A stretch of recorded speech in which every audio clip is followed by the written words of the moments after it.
Welcome to another edition of the magazine. Today I'm joined with my co-host, Alana Murphy here. Well, thanks, Alana, for coming on the show, too. You're welcome. Okay, because it's our Halloween special. And today we're going to talk to Manny Souza and his daughter, Melissa, about the Ole Oxford Haunts. Welcome, Manny. How you doing? How you doing? Thanks Good. for coming on the show. Thank you for inviting me. Yeah, so tell us, how did this all begin? Probably about 2009, when I moved in here, the kids were smaller and we went trick-or-treating. I noticed there was no kids around here. Mm-hmm. And as we went around the corner towards Massasoit, well, you know what? I can do this. And I started making my own props, started buying props and decorated. The first year was in the front of the house. Second year, ended up on the side of the house. And by the third and fourth year, I took over the whole yard. Wow. Then, we noticed first it was like 50 kids coming, then 100, 150. It's like, all right, this is the way Halloween should be. Mm-hmm. So that happened. And then I noticed there was an advertisement to be on TV. So I turned around and says, well, I got a hold of the guy that did it on near Massasoit. We became friends, started sharing ideas and stuff. And I told him about the contest going on. Yeah. So we put our names in. I didn't think anything of it. I was new to the game. And it was weird. All of a sudden I had these people walking in my yard. And at that time, the whole yard was all stuff all over the place. I mean, it didn't even look like anything. And they like the idea that, I'm like middle class, not a lot of money, and I'm making my own stuff, but yet I'm entertaining the neighborhood. So how long does it take to put all this together? Prior, I would start a little after Labor Day and hopefully to be done by Columbus Day. So maybe about a month. As time went on, like I said, it started 2009, 2010. Here we are 13 years later. It's kind of like, it takes a toll, especially the weather in New England. For some reason, Fairhaven always gets slammed with storms week after week, windstorms. I put it up, Mother Nature takes it down. I put it up, Mother Nature takes it down. So, it takes a while. Do you have your family and friends help out? Oh, yeah. Most of my friends get involved. Practically some of the friends, it's the only time I see them because they want to be into the Halloween and that. My family's totally involved with it. We all love Halloween. So, yeah, they get involved. So you were in a documentary, American Scream. Yep, American Scream. It. So tell us about that. So we entered that contest, and like I said, those people showed up, and they liked what they saw, and they asked if I wanted to be in it. It was done through NBC Universal for Chiller TV, and they were looking for families across New England. Okay. And they picked myself, Victor Barreto. He lived on Castle Avenue. He premiere in Austin, Texas. Wow. It was it's called the Fantastic Fest. Okay. And it's all movies with horror, action, stuff like that. They flew me down there, and I was to build a haunted house for the after party, for the premiere of the movie. So they flew me down there. I was down there for a week. I built the house, the haunted house, and that's where we had an after party. I got to do a preview of the movie. We had questions and answers. I had to stand on stage, and it was an interesting time. And plus, I got to see Austin, Texas, which is a nice town. Oh, that's great. They flew you down there. Yeah, they flew me down there. They paid for my meals. Anything I needed for the haunt, they paid for that. They had a limo for me to go shopping and everything. I was treated with royalty, or I was like a movie star at that time. See, when you have that kind of talent, they'll pull you from anywhere. Oh yeah, that's great. So, how is the Ole Oxford Haunt? It's doing good. Like I said, we've been running 14 years. We took a break for 1 year. I was going to move, and I sold everything off. And then we decided not to move, so I had to rebuild. Wow. So it's at peak right now. It could do more. Years ago, I used to go into detail, and the scenes that were in the yard with the actors, it really looked nice. And then I noticed that it should take 7 minutes to walk through the yard. Hmm. Most people do it in 2. Wow. Yeah, because they'll get scared, then they start running, and they don't see anything. So it's like, why go into detail? And the only thing that we always do in detail would be the cemetery. That's my pride. It looks like a cemetery. It doesn't look like a yard sale. It looks like a cemetery. We do all the lighting and everything. Yeah, as of right now, it's at peak where we should be done within a week or so and open up for Halloween. And my daughter's the one that's going to take over. Oh, so tell us about that's the future. Okay, yep. Yeah, I'm tired. Yeah. I've been doing it a long time. It's a lot of work. A lot of people like coming to help, but a lot of people say, yeah, I'll be there, and then they don't show up. So Right. it's all based on me. I mean, the family still helps a lot, but it's like friends, it's a lot of work. You got walls to put up, rooms to put together, carry stuff here, there, everywhere. So it's like, yeah, next generation should take over. But Manny, you've started a great thing here in Fairhaven. Yeah. And even nationwide. Yeah. Yeah, I still get calls from people. I got somebody that's coming up from Texas to see the haunt, and somebody from Springfield. During Halloween in the past years, I've had people from New York, Georgia, from all over. I mean, they vacation basically to go to Salem, Mass. And they say, hey, wait a minute. They're only an hour away. Let's go check it out. And they come down. Well, thank you so much for all you've done in starting this great tradition here and celebrating the season of Halloween. And now we're going to hear from your daughter and see what the future holds for the old Oxford Haunts. Thanks for having me. Thank you, Manny.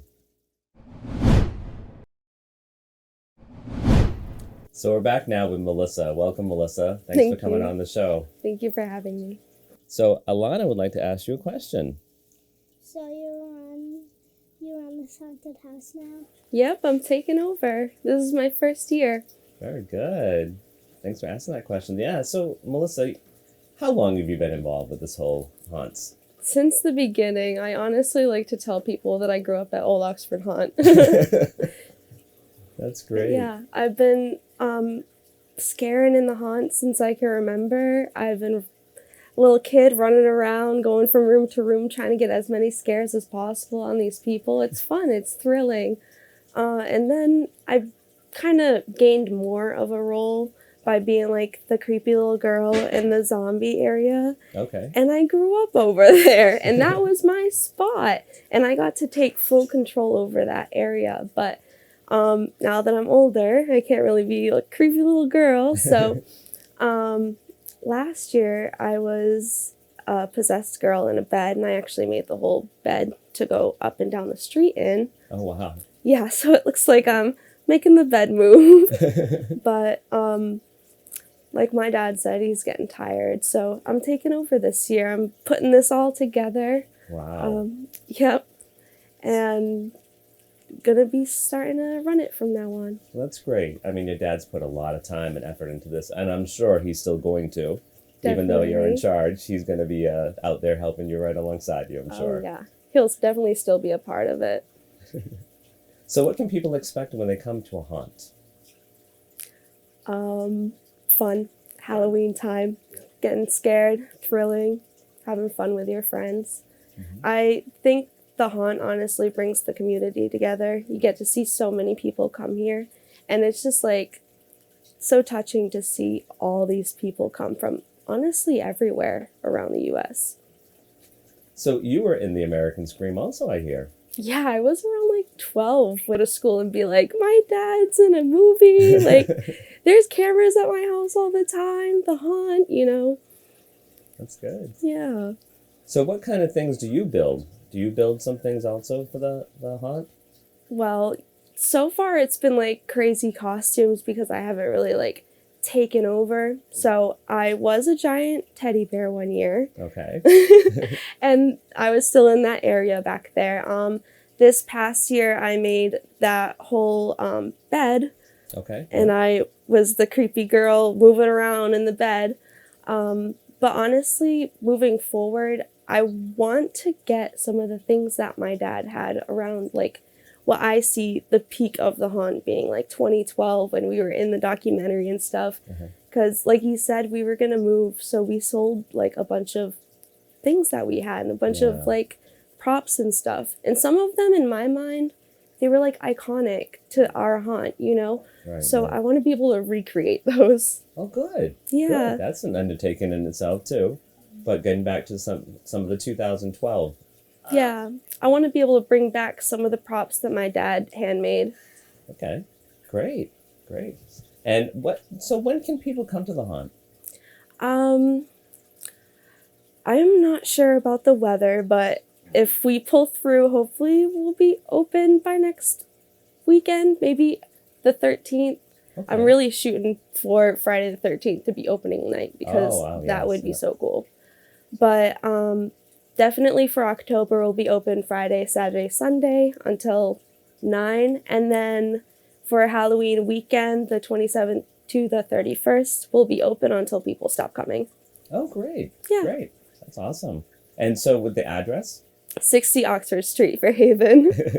Just so people can find you. And of course. You have a Facebook page? Yep, it's Ole Oxford Haunt on Facebook. OLE. OLE, yeah. Yep. And so you can keep updating people on that too, right? Yeah, on the hours. And is there a cost? Nope. We do take donations. We're taking donations for someone fighting breast cancer. Oh, that's excellent. Very nice. So there's an opportunity to help out someone and also to have fun. Yep. Right in our own neighborhood. Of course. So why are you so excited about Halloween? I grew up here. Like, I love it so much. I got to see my dad build a lot of the props and stuff and put together the Haunt and to put it all up. Yep. That's great. So it's also a family experience. Yeah. Honestly, I think Halloween brings my family closer together than Christmas. So what do you think about the future of the Haunt? I want it to last as long as people want to keep coming, honestly. I want to see this go. I want it to stay at this level as a home haunt. Like, I don't want to go pro or anything. I think having it as a small community thing is so cool. But yeah, I want to keep it going as long as people keep coming, honestly. That's great. It's very exciting. And how many people do you think you're going to come through this year? Providing the weather cooperates. I'm not sure. I want to say last year we probably had maybe like 1,000 people. So That's great. That's great. For the season, maybe 1,000. Nice. Maybe more. Very nice. And you're open until Halloween. Oh, yeah. All day on Halloween. So people can come for a nice scare, too, when they're doing their trick-or-treating. Of course. That's great. Definitely a cool trick-or-treating spot in Fairhaven. Anything else you want our viewers to know about the Ole Oxford Haunt? Just come down. Come check it out. Make a donation and have a great scare. And then it's all just not, it's not real stuff, but it's just fun, scary stuff. Alana probably want to make sure of that people know that, right? That's great. So since you were a little girl, you've experienced this experience, and what is one thing the greatest thing do you think that about the Haunt that you learned from your dad? I don't know, just like how some fun stuff to Fairhaven, some nationwide known stuff to Fairhaven, and we're going to show those clips now as we exit the show of the clips of the Scream, Halloween Scream, the American Scream, and also some other footage that we have in store for our viewers. But I just want to thank on behalf of everyone in the community, thank you and your dad for putting on the Ole Oxford Haunts. Awesome. Thank you for having us. Thank you, Melissa. Thank you. So as they come into the yard, I'm going to have a tent right about here, and that will be the entrance to the haunt. As you leave the tent, there's going to be like a maze. We have carnival music and a bubble machine and lights that spin all around and everything. And I noticed Victor, when he had his set up, he was getting a lot of trick-or-treaters, and you know, he was having a good time with it. And it's like, yeah, I can see me doing this, and yeah, it's all Victor's fault. Now look at me. The Halloween guy. They call me the Halloween guy. I do decorate for Christmas, don't get me wrong. I have a Christmas tree with skulls on it. I have a fireplace that's filled with skull bones and coffins. You know, I do Christmas. Vic's haunt is attention to detail. You walk into a room that's loaded with skulls. You swear those are real skulls? Victor does that, and he's good at it too. Now on mine, I'm not here to make it look real. It's the thought. I'll go dumpster diving and pick up anything. I'll make something out of it. Another freebie. Total cost for the pirate scene was probably $8. For the mask is a free piece of 6-inch PVC pipe. The top part of it from a fence post. The crow's nest is a 55-gallon drum, which I've cut in half. Free chicken wire, free PVC pipe. Inside here is the roll-on balls from the antiperspirants. My wife used to sell Avon, so it's like, we used to grab them all. Throw them in there. It's got tissue paper and latex, and I just use wood stain. And, whoops. He's old, so he's falling apart. This is new for this year. I got it for free down the street. The guy threw it out, so I dragged it home. The arms go up and down. They go real slow. The motors are from a rotisserie, from a microwave. I'm gonna have an MP3 player with computer speakers, so it's like dun, dun, dun, dun, dun, that type. I would never thought some of the stuff I built. I'm proud of it. And I guess Halloween means that I can show it off to everybody.